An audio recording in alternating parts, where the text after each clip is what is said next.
का नाम नहीं ले रहा है। सोशल मीडिया में वायरल इसके वीडियो ने हर किसी को दंग कर दिया है।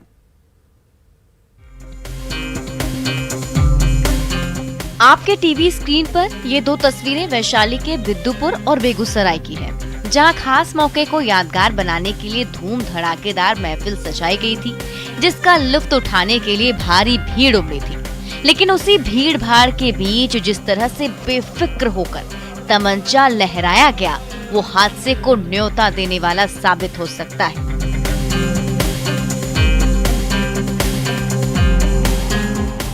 पहली तस्वीर है वैशाली के बिद्दुपुर में हुई बर्थडे पार्टी की, जहां मेहमानों के मनोरंजन के नाम पर फूहड़ गानों की धुन बजी और उसी धुन पर दो ऑर्केस्ट्रा गर्ल बिजली गिराने लगी।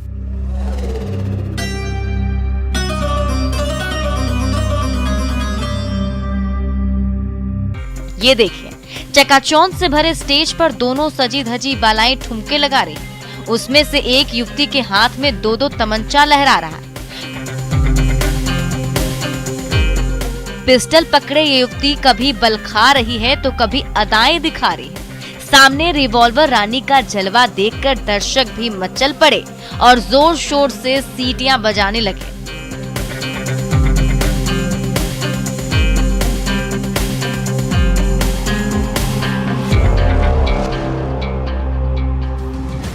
दूसरा वायरल वीडियो है बेगूसराय के गाछी टोले का, जहां हुए विवाह समारोह में भारी भीड़ के बीच खुलेआम पिस्टल लहराए।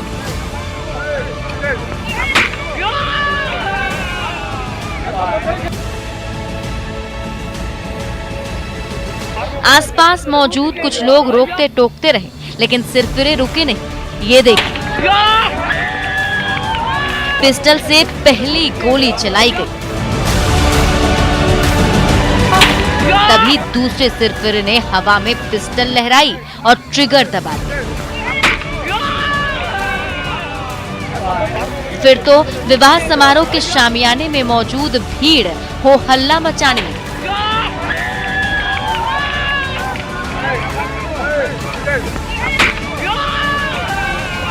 कोरोना की चुनौती के बीच तमंचे पे डिस्को की ये दोनों तस्वीरें कई गंभीर सवाल खड़े कर रही है।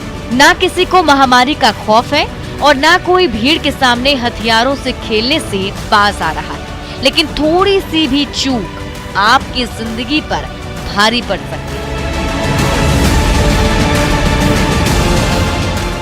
हाजीपुर से राजीव मोहन के साथ बेगूसराय से संतोष कुमार की रिपोर्ट।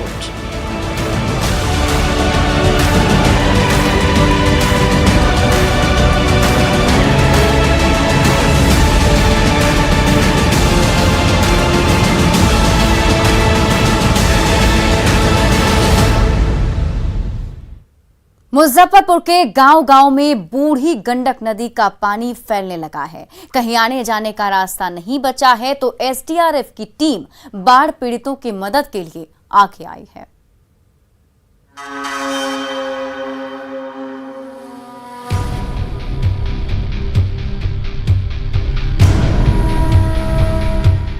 जिस तरफ भी नजर जा रही है, हर तरफ बूढ़ी गंडक नदी का पानी नजर आ रहा है। क्या मकान और क्या मैदान, क्या गली और क्या मोहल्ले, सैलाब ने सब कुछ बराबर कर दिया है। हजारों झुग्गी झोपड़ियां डूब गई हैं।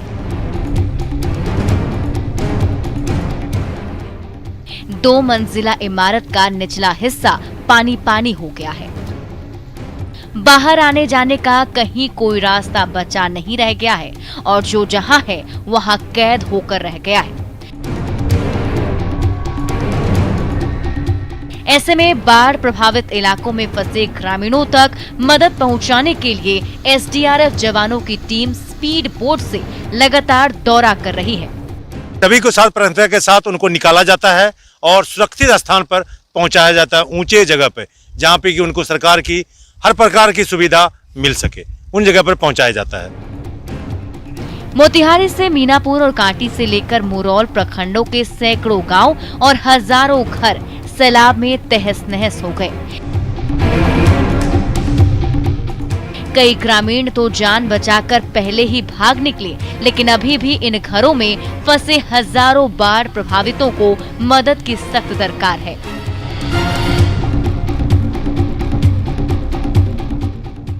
मुसीबत में फंसे उन्हीं ग्रामीणों तक सहायता पहुंचाने के लिए एसडीआरएफ का बचाव दल बूढ़ी गंडक नदी के पानी में लगातार रेस्क्यू ऑपरेशन चला रहा है।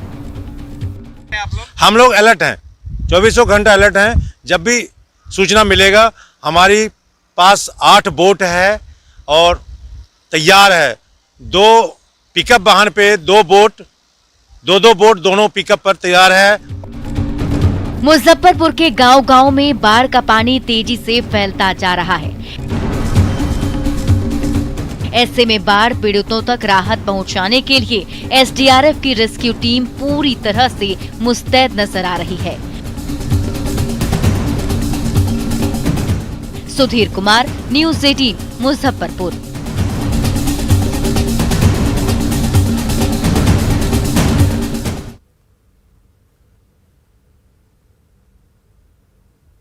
गया का एक पेड़ पानी की धारा बहा रहा है, वो भी साल भर बिना रुके बिना थके। पेड़ के चमत्कारी पानी का लुत्फ उठाने के लिए हर समय सैलानियों का तांता लगा रहता है।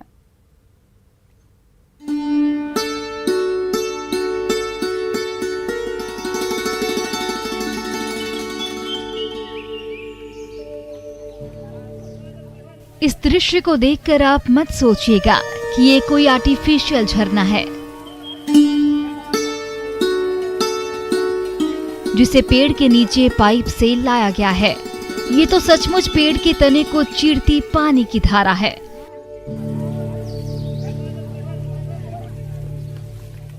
जिसमें युवा नहाने का आनंद उठा रहे हैं। जी बिल्कुल सही देख रहे हैं आप। गया जिला मुख्यालय से लगभग 35 किलोमीटर की दूरी पर स्थित ये है महेर पहाड़ी।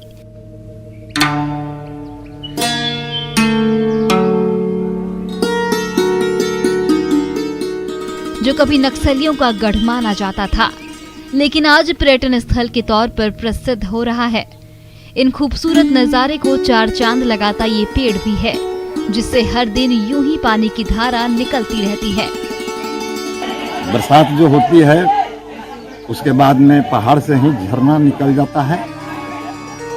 पानी जो निकल रहा है, गुलर का वृक्ष है, वहाँ पे 7-8 वृक्ष आम का है, नीम का वृक्ष है, बेल है। बहुत सुहावना जगह वैसे देखने में लगता है। आप भी अनुभव कर रहे होंगे। इस पहाड़ पे शिव जी का मंदिर है, माता पार्वती हैं। चाहे गर्मी हो या फिर बरसात, इस पेड़ के खोखले तने से सालों से यूं ही पानी की धारा फूटती रहती है। लेकिन इसका राज आज तक राज ही बना हुआ है। धीरे धीरे इस झड़ने वाले पेड़ की कहानी दूर दूर तक फैलती गई और इसके पानी का लुत्फ उठाने के लिए गया ही नहीं, आसपास के शहरों से भी सैलानियों का तांता लगने लगा। हालांकि पानी तो 365 दिन ही गिरता है। कहाँ से पानी आता है? ये पानी मतलब जो अभी पानी जहाँ दिख रहा है उससे 20 फीट आगे तक दिखाई देगा, उसके बाद पता नहीं चलेगा कि मतलब कहाँ से पानी आ रही है। बुनियादी सुविधाओं से महरूम इस जगह तक लोग ऐसे ही पैदल पहुँचते हैं। हालांकि चैनपुर गांव से झरने तक जाने का रास्ता बना जरूर है, लेकिन प्राकृतिक रूप से खूबसूरत होने के चलते इस इलाके के विकास की मांग भी उठने लगी है। ऐसे में सरकार और प्रशासन को भी इलाके के विकास का रोड मैप बनाना चाहिए ताकि पर्यटन को बढ़ावा मिल सके। एलन लिली, न्यूज़ 18 गया।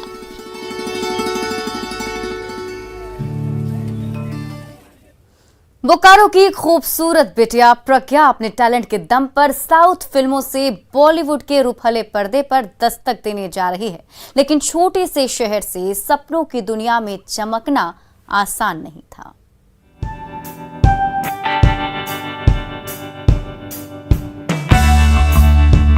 लाइट, साउंड एंड कैमरा, ये सुनते ही बोकारो की खूबसूरत बिटिया प्रज्ञा नयन कैमरे के सामने अपने किरदार में खो सी जाती हैं। चाहे एक्शन शॉट फिल्माना हो या फिर रंग बिरंगी लाइट की चकाचौंध के बीच डांस नंबर, बाला के जलवे पर पल भर में हर कोई फिदा हो जाता है। कन्नड़ से लेकर तेलुगु और तमिल से लेकर मलयाली जैसी साउथ की कई हिट फिल्मों में अपने अभिनय की छाप छोड़ चुकी बोकारो की एक खूबसूरत परी जल्द ही बॉलीवुड में भी दस्तक देने जा रही है। अभी मैं 2 और मूवी कर रही हूँ, तेलुगु मूवी कर रही हूँ और हिंदी में भी मुझे ऑफर्स आ रहे हैं एंड होपफुली आप लोग मुझे हिंदी में भी देखोगे नेक्स्ट ईयर। गिरिडीह में शुरुआती पढ़ाई लिखाई करने के बाद बोकारो की इस प्रतिभावान बिटिया ने बिट्स पिलानी जैसे संस्थान से मास्टर डिग्री ली। विप्रो जैसी बड़ी सॉफ्टवेयर कंपनी में लाखों के पगार पर नौकरी भी की। तभी मॉडलिंग में हाथ आजमाने का मौका मिला। इसके बाद जो साउथ फिल्मों का सफर शुरू हुआ वो बॉलीवुड की उड़ान भरने जा रहा है।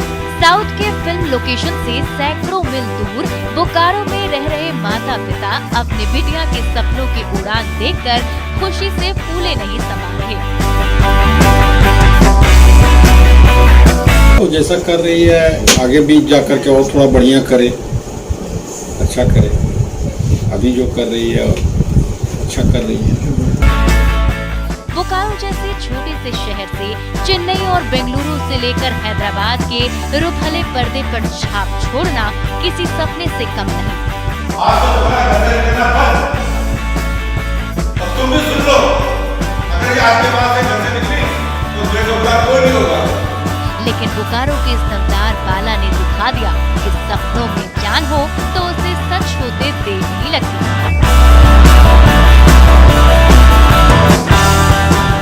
मृत्युंजय, न्यूज़ 18, बोकारो।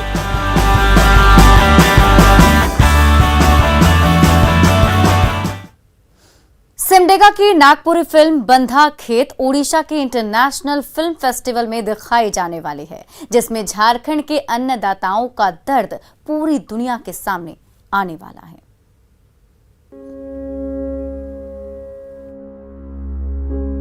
एगो बात चुन कह रहा दादा, बांधा खेत के जिन छोड़ा मुझे सोचा था।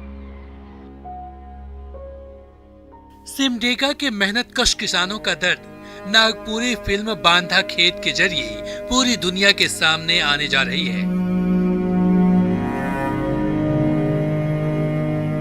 और हर जोतक से पहले तो पैसा का घुराबे नहीं तो आगे साल भी नहीं आवे पैसा। सिमडेगा के कई जाने माने कलाकारों के जीवंत अभिनय से सजी इस फिल्म में सिमडेगा के किसानों की पीड़ा को उभारा गया है।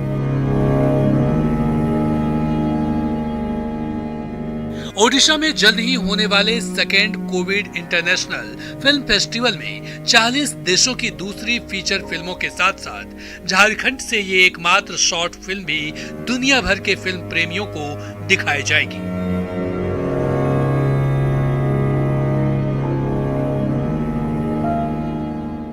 मुझे बहुत खुशी हुई कि उन लोगों को हमारे यहाँ की झारखंडी नागपुरी और कह सकते हैं कि एक ट्राइबल फिल्म को उन लोगों ने सिलेक्ट किया।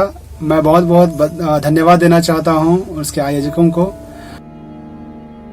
सिमडेगा के मेहनती किसान पूरी उम्र खेतों में पसीना बहाने के बावजूद दाने दाने को तरसते रहते हैं।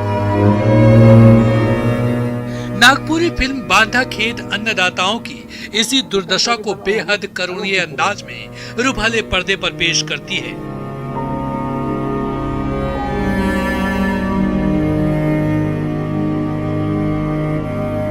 पिछले साल जब सिमडेगा और रांची के कई लोकेशन पर इस फिल्म की शूटिंग हुई तो किसानों का दर्द देखकर फिल्म के कलाकारों को रोना आ गया। आखिरकार कोरोना के संकट के बीच फिल्म की शूटिंग पूरी हुई और इसे ओडिशा के इंटरनेशनल फिल्म फेस्टिवल में हाथों हाथ लिया गया। ये फिल्म हमने पिछले साल अक्टूबर नवंबर में शूट किया हुआ था और फिर उसके बाद मैंने इस फिल्म को बना करके कुछ देश विदेश के अच्छे अच्छे फिल्म फेस्टिवल में भेजे हुए हैं। दुनिया भर में फैले सिने प्रेमी जब फिल्म बांधा खेत देखेंगे तो वो भी सिमडेगा के किसानों की दुर्दशा से रूबरू होंगे। पहले तो पैसा के घुरावे नहीं तो आगे साल भी ना आवे तो पैसा। उम्मीद है इस फिल्म के जरिए सिमडेगा के अन्नदाताओं को उनका वाजिब हक देने की आवाज और बुलंद होगी। श्री राम, न्यूज़ 18, सिमडेगा।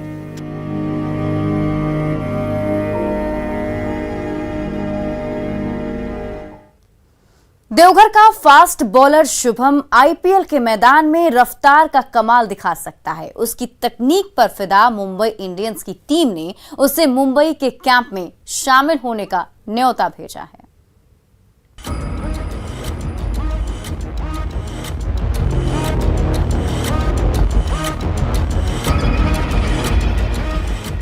धर्मनगरी देवघर का एक और सितारा क्रिकेट की दुनिया में चमकने जा रहा है और वो है आउट स्विंग और इन स्विंग के माहिर फास्ट बॉलर शुभम सिंह।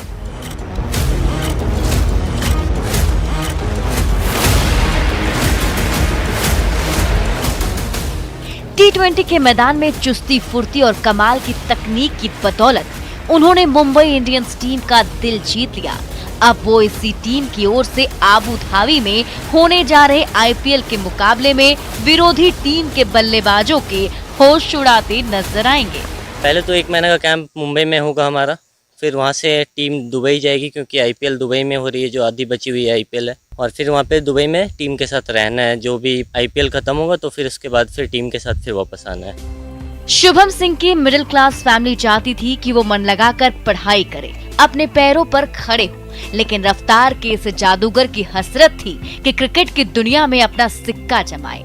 सो पढ़ाई लिखाई से वक्त मिलते ही जलाल पार्क पहुंच जाते और फ्री कोचिंग कैंप में पसीना बहाने लगते।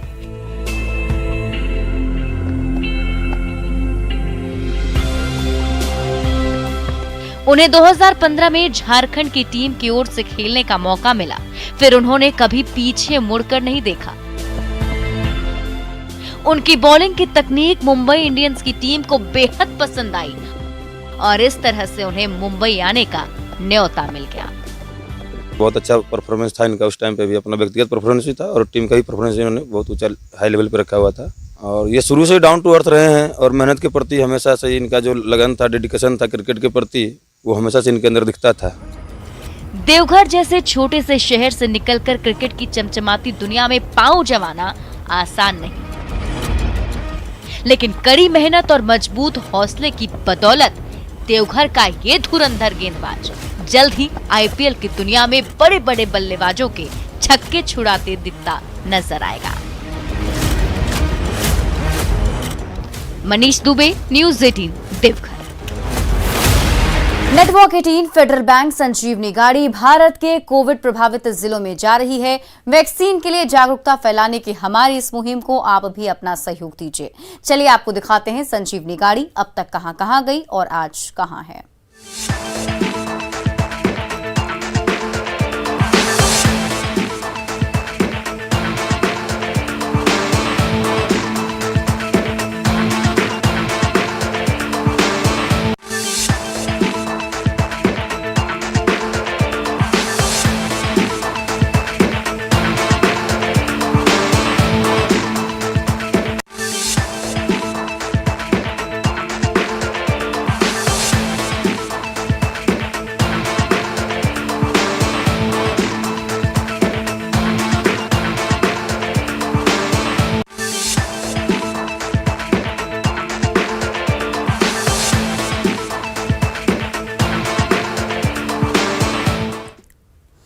हर तस्वीर में कहानी है। मैं अभी के लिए बस इतना ही, लेकिन न्यूज़ 18 बिहार झारखंड पर खबरों का सिलसिला लगातार जारी।